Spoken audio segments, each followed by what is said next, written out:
All right, here we go. Wednesday. It's somebody's birthday, and he's got a big fight coming up, April 21st in Wollongong. No second guesses. It is Lucas, Big Daddy Browne. Snapper's already on. Matty Part, Bo Fennick. All the regulars jumping on already. So it's going to be Lucas, Big Daddy Browne for this one. It's his birthday. So everyone wish him a big, happy birthday. And we're going to talk to him about Shane, big man, how are you? Even, Smack Panda's on as well. Everybody's jumping on, all the regulars and then some. Very good. So, yeah, we've got Big Daddy Browne's going to be jumping on board with us. And he's going to be doing, he's going to be going live and talking to us about everything that's going on with this crazy media circus and his birthday.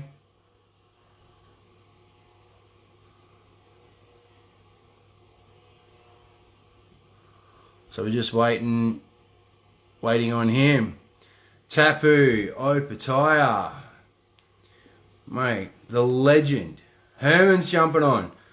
Herman's going to want to watch this one. Luke's Big Daddy Browne talking about Paul Gallen. So we're just waiting for Big Daddy. He's going to jump on. And we're going to go live for his birthday. All right, here we go.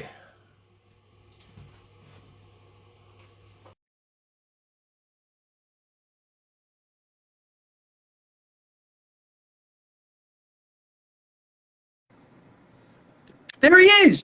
How you going, mate? All right? I'm good, brother. How are you? I'm good. It's good. Fuck, you've been hard to track down. Yeah, I try to keep it that way. Mate, we haven't spoken for a while, but my God, the last 48 hours, hectic. First off, happy birthday, Big Daddy, man. Thanks, Ed. Thank you very much. Appreciate it. Yeah, 42 and looking fresh. I'm trying as much as I possibly can, of course. Yeah. Mate, it must take some hard work, let me tell you. Mate. This counts. Can I say that? Too bad. I've already said it. Now, Jesus Christ, Dallin didn't show up yesterday for the Queensland media. Yep. You didn't show up today for Bondi. He's bringing goats into the media day today, and he's putting them on the bag. He's carrying around. He's called it Lucas. He got a cake made up for you. He punched that on the table. Shit went everywhere. It's just turned into a media circus at the moment. What's been the most fun for you? First of all, what I didn't turn up at Bondi because I was never invited. No one ever invited me to anywhere. He was supposed to go up to Queensland today. So he didn't want to go yesterday because I was there. He didn't want to see me. He thought that the Monday, Tuesday, Wednesday was enough to see me next week. So he didn't want to see me yesterday. And he was going to go up today. So by the sounds of it, he didn't go up today either. Yeah, mate, he did. They went to Bondi instead with Jeff Fennick and Jack Brubaker. There was a cake there with your head on it. They punched that. He ended up eating the chocolate base of your head. Nice. And like it's almost turned bizarre. But yet when we see you two together on Main Event with Ben Damon, there's almost like a mutual respect, like a bromance almost. Like at the end of this fight, win, lose or draw, are we throwing KY Jelly in there and just seeing what's happening or what? I'll definitely win that. Now, in all honesty, when you look at it, he is talking it up like you wouldn't believe because he wants bums on seats. Obviously, he's getting a percentage of the pay-per-view, all that sort of stuff. And I understand what's going on. I don't hate him, but the fact that he said what he said, I'm gonna KO him something shocking, and I want him to feel it. So it's not that I hate the guy, but we're in there to fight. If I don't knock him out, he's going to try and win, of course. So I'm going to knock him out. Mate, he said that a lot of people were doubting him against Mark Hunt. I didn't doubt him against Mark Hunt at all. Yep. I knew, I thought that was going to be the case exactly, you know. Everyone's like, Mark could catch him. I didn't think, I thought Mark was overweight. I thought he was over, his gas tank wasn't big enough, a little bit too old and over the hill. No respect to him. I'm a big fan of him. I loved him through all the stuff he did with Pride and all the stuff he did with UFC and his stance against everything that he did. Now, he had a draw against Barry Hall. Yep. Okay. and now he's facing you. 29 fights, 25 KOs, and 42. You're a lot younger, you're a lot fitter, you're a lot taller. Is it fair to say that these are the massive differences people aren't taking notice of? Mate, a lot better looking. You forgot to fucking mention that one, by the way. Come on. A lot better looking, so much better looking. Exactly what you said though. Mark Hunt come in at 128 kilos, and let's be fair. He's not a boxer. You know what I mean? He's a sensational fighter. Has done so many great things over the years, but he's not a boxer. I thought personally, I think it was either Mark early or it was Gallon late, and it ended up being Gallon late. That was my call for the fight. But yeah, you can't come in at 128 kilos and expect to sort of have the work rate that Gallon does and succeed. You know what I mean? So I've also seen that, and I'm sitting probably 118, 119. But again, I'm extremely fit for 6 rounds, and I know the Gal's going to just come forward and try and give me a barrage of punches. Like it's not like he's got this great jab. It's not like he's got massive power. He's just going to come punches in bunches and constantly. And I know this. You know what I mean? So I've got the reach, I've got the length, I've got the strength, I've got the power, I've got the looks. So everything is against him for this one, 100%. It is going to be a fast-paced 6 rounds. I think that's where the difference is. Like, obviously, the fight was a lot longer with Mark Hunt. He didn't want to do that.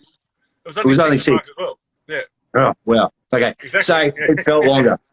It felt longer. So, but obviously, he didn't want to take it into longer rounds. I think what you've said has nailed it on the head. He's going to want and try and throw. He's going to rush at you right across from the very get-go of the belt. He's going to be throwing 3s and 4s at a time and hoping that 1 or 2 of them are scoring and that he gets away with it on points, yeah?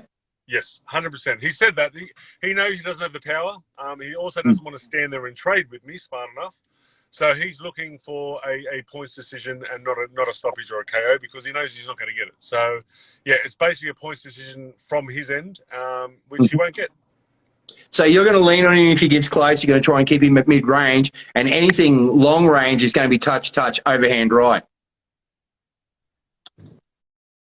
So everything. You got body shots. You've got the straight rights. You got the jabs. You got the overhands. You got the left hooks. You got everything. Like he's gonna be there to hit, and it shows that he's going to be there to hit. So it's just a matter of time before one of them lands, and we'll see how he handles that. Mate, I think that's pretty fair to say. I really do. I don't think he's, apart from Barry Hall, he's not had someone your height, and he struggled with that reach there. Barry had enough in the feet to keep moving. He was fit enough. Are you fit enough to keep on the toes for the 6 rounds? Yeah, 100%. Also, Barry Hall in the Gal fight was 8 by 2-minute rounds, and they were both stuffed by the end of it. Now, they were 2-minute rounds. So imagine what he has to go through for a 3-minute round with me. You know what I mean? So if he comes in close, I'm totally happy with that. I'll be hitting with uppercuts and body shots and all sorts of stuff. I'll be spinning him, turning him. I'll keep him off, keep him close. Like there's all sorts of stuff. So he hasn't come up against someone like me who is both comfortable, long and short, and knows what to do because I've been there before. There's a lot of ringing experience there that I think is going to make the difference. And look, we're not saying who's, from our point of view, it's a very tough one to decide on who is going to, be the victor on the day. It's always a 2-horse race, and we have to wait to see what happens. This is just what I'm seeing, when I compare his previous fights and your previous fights. Obviously, look, I think these are the points that we've brought up are going to make a very telling difference. Is there anything else from your point of view that we haven't noticed? It was just the only thing in his point of view in his side is the fact that I haven't fought since November 2019. That's it, But I've had some sensational sparring for this. I've had a lot of sparring. I think I'm match fit. There's the difference between sort of looking at a long distance runner and a sprinter. The long distance runner, the small thin fella, and the sprinter's the bigger fella, but he can go the sharp spurts. So I think I've put myself more in a sprinter's body for this one rather than the long distance. So it's not 12. It's not about stamina, so to speak. It's about the quick sprint over 6 rounds. So I think I'm perfectly positioned to take it out. You're not going to fuck around. There's not going to be feeling out, is there? You're going to come across this as fast as he is. My first round's always somewhat of a feeling out process, but it's only 6 rounds. So if you sit there and muck around for too long, you've lost a couple of rounds. You know what I mean? So I can't afford to let him have a round. at the very least, I'll put some pressure on, put some power on, see how he handles it, and take it from there. But he's just landing all night. No matter how you look at it, it's going to have to land, and he's going to have to take 1 or 2 to come in. So there's points for me all day just by jabbing him, you know. So I'll jab his head off and then see how he reacts to that, and then everything's over after that. And have you noticed markable differences in your jab and your cross and your punching power in particular since when you started this camp?